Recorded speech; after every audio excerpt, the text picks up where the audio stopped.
The story of the Goku who was born with God Ki has taken us through all of Dragon Ball, to the battle against the Saiyans, to the manipulation of the evil Emperor Freeza, to the death match against the genetic monster Cell, to the ship of the god-killing warlock Babbidi, and even a battle against the god of destruction, Beerus. Now, Goku, Gohan, and Piccolo find themselves training on Beerus' planet under the guidance of Whis. With the Dragon Balls kept secure on the lookout, there is no revival of Freeza, so we have plenty of time until the Universe 6 tournament. However, with only 3 notable fighters, can Universe 7 pull ahead? Beerus seems to think so, as he tells them that they won't even bother finding another 2 fighters. So, the few days pass until the tournament begins, but during that time, Goku, Piccolo, and Gohan use the Room of Spirit and Time together. After the incident with Cell, Piccolo had upgraded the time chamber to not have a time limit, so our 3 heroes trained together for 3 years. Now it's time for the tournament to begin. Hi? Before we get into the topic of today's video, I would like to thank the sponsor of today's video, Ridge. Now, Ridge makes the slickest wallets on the market. 12 cards easily fit inside and even has an outside strap or clip for cash. The materials make it so that Ridge is even confident enough to give you a lifetime guarantee on the wallet. So you buy one, you never buy another one again. All of this is even better when you realize that the wallet has 30 colors and styles to choose from, making it a personal decision for you what design you get. For me, I went with the titanium matte black look to go for that Goku Black approved style. So what are you waiting for? Get 10% off your purchase today with free worldwide shipping at ridge.com/Carthu and use code Carthu at checkout to make sure you get that discount. Thank you so much, Ridge, for sponsoring this video, and let's get back to the topic at hand.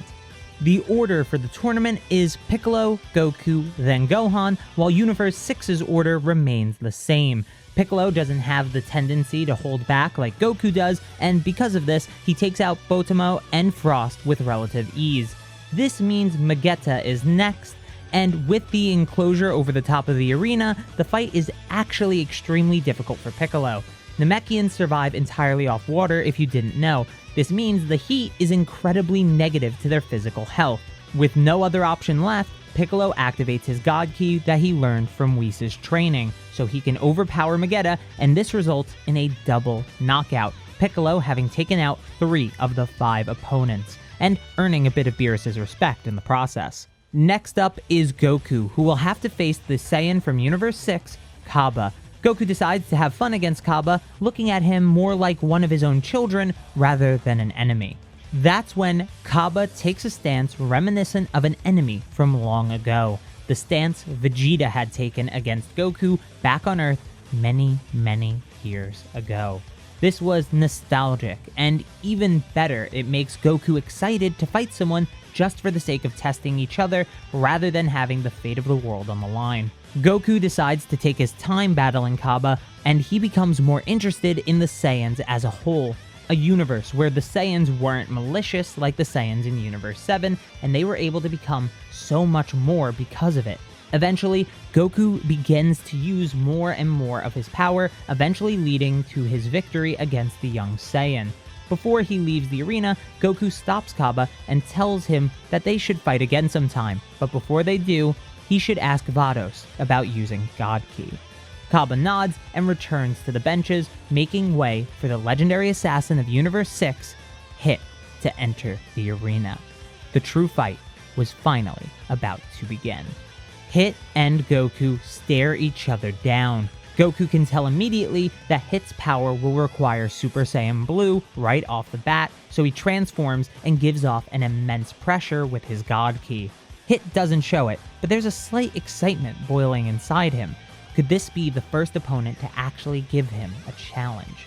The tournament gong rings and Goku takes a fighting stance, but Hit keeps his hands in his pocket and slowly walks towards Goku, eventually disappearing. In what can only be described as an instant, Hit appears in front of Goku, striking him in the stomach, or so it seems. Goku had actually caught the punch before it could connect. He was able to react to Hit's reappearance faster than Hit could strike, and that's because of one thing. Goku was just far superior to his canon self at this point in the story, and I'm even including Kaioken times 10. For starters, Goku had unlocked Super Saiyan God and Blue before Beerus and Whis ever came into their lives, so he had a mastery of God Ki. In the original story, it took Goku and Vegeta months to fully understand using God Ki, let alone mastering it. Since God Ki is already mastered by Goku and Gohan, they are able to train for power with Whis for longer. Not to mention the fact that Goku and Gohan were stronger than Super Saiyan God Goku in the Battle of God's arc during their version of that arc, and they got to train for another 3 years together with a God Ki Piccolo as well, making the training more effective than what Vegeta and Goku were able to do in canon. Overall, there are a ton of factors that can easily make up for and overcome Super Saiyan Blue Kaioken times 10, so this fight with Hit isn't an issue. As Hit keeps attempting time skips, his ability improves as well. Goku has been going easy on him for the sake of having fun, but he realizes that he won't be able to keep this up if Hit's improvement rate remains the same. Goku pulls away from Hit and yells timeout to the referee. Then he turns and looks up to Gohan and asks if Gohan is okay with not getting a chance to fight. Gohan tells him it's not a problem, so Goku tells the referee that he's ready, and the match continues, but this time, Goku is outmatching Hit's time skip by an overwhelming degree. His reaction speed was so good that even though he didn't know Hit was actually skipping time, it didn't matter. The general idea of what was going on was enough. So, the fight only lasts a few more minutes and inevitably ends with the Universe 6 assassin being defeated. So, with Universe 7 claiming victory, Beerus wishes for Universe 6's Earth to be restored with the Super Dragon Balls, Zeno comes and scolds Beerus and Champa, Goku becomes friends with Zeno, and all ends well as it did originally. Now, this is where things get weird though. Zamasu. We don't have a future Trunks arc in this version of the story. Instead, we have a Goku Black arc. The notable difference here is that we don't have an actual future Trunks who needs saving, but we still have a Supreme Kai in training who's looking to rise against mortals. This eventually culminates when Gowasu shows Zamasu the tournament between Universe 6 and Universe 7, the moment Zamasu sees the mortal that rivals the gods, Goku. With this in mind, Zamasu goes on to learn about the Super Dragon Balls, kills Gowasu, and uses the time ring to skip forward in time by 1 year to when the Super Dragon Balls are active again. That's when Zamasu makes his wish to switch bodies with the Saiyan born a god, Son Goku.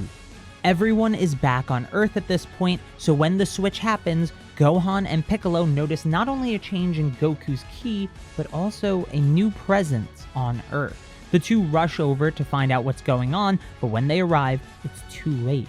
Chi-Chi and Goku in Zamasu's body are already dead, only Goku Black remains. Tears begin to stream down Gohan's eyes as he rushes over to the body of his mother, and Piccolo goes towards Goku Black to ask what happened here, but as he does, he notices that the presence he feels isn't Goku's. Quickly, Piccolo strikes Goku Black, who easily catches Piccolo's punch. Gohan screams, asking Piccolo what he thinks he's doing, but Piccolo tells Gohan to sharpen up. This isn't Goku. This is the person who killed Chi-Chi. Goku Black begins to laugh and applaud Piccolo for his quick deduction. Black tells Piccolo that he's correct, and that the body that held Son Goku's spirit was now on the ground over there. Piccolo looks at the body and he puts it all together. The wisdom of Kami and Elder Guru tells him that the body is a Kai's body, and the clothing this Goku imposter is wearing are the formal wear of the Kais as well. A god has gone rogue, and they need to stop him here and now. Piccolo tells Gohan to remove their bodies from the battlefield, and so he does. Piccolo activates his God Ki and charges at Goku Black. The two have a back and forth. Seemingly the fight was in Piccolo's favor, but that became less the case as the fight goes on.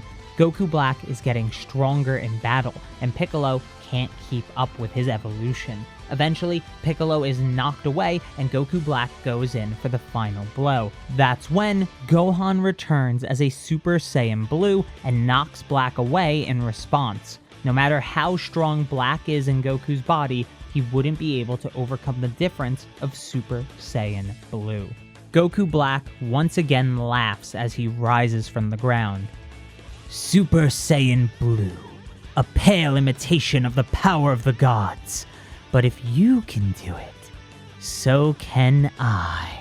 Goku Black begins to power up and transforms into Super Saiyan Rose. The appearance is still Rose due to it using Zamasu ki rather than Goku's. The power is staggering, but Gohan doesn't back down and the two begin to clash. At this point, Piccolo is outclassed, so he steps back to make sure he isn't in Gohan's way. As the two fight, they appear to be even, and a smile appears on Goku Black's face. He's ecstatic at the idea of getting stronger, and he sees Gohan as a gateway to that strength. That was until Gohan landed a powerful punch on Goku Black's stomach. Black is sent flying backwards, and Gohan stands above him. Goku Black asks Gohan how he's even competing with him. He saw Goku at the tournament. Goku was the strongest one there. Gohan tells Black, though, he's wrong. His father is extremely powerful, one of the most powerful people in the universe by far, but Gohan is stronger. Ever since he was a child, Gohan always had the potential to be the strongest, and as an adult, his father could never even catch up. Goku Black took the wrong body, and that would be his downfall. Gohan yells to Piccolo asking if they can get Goku's body back after killing Black, and Piccolo says he'll ask King Yama to create a new body for the revived Goku. Gohan smiles and charges a blast. He fires it and blows a hole right through Goku Black's chest. The terror is now over. Now, they need to revive Chi-Chi and Goku for things to go back to normal. It's a good thing I've prepared for everything. With no counterpart to rely on, Goku Black went an extra year into the future and wished for immortality before going back in time a year to kill Goku.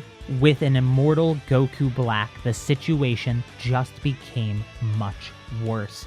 He was getting stronger every moment of the fight, and they couldn't even kill him.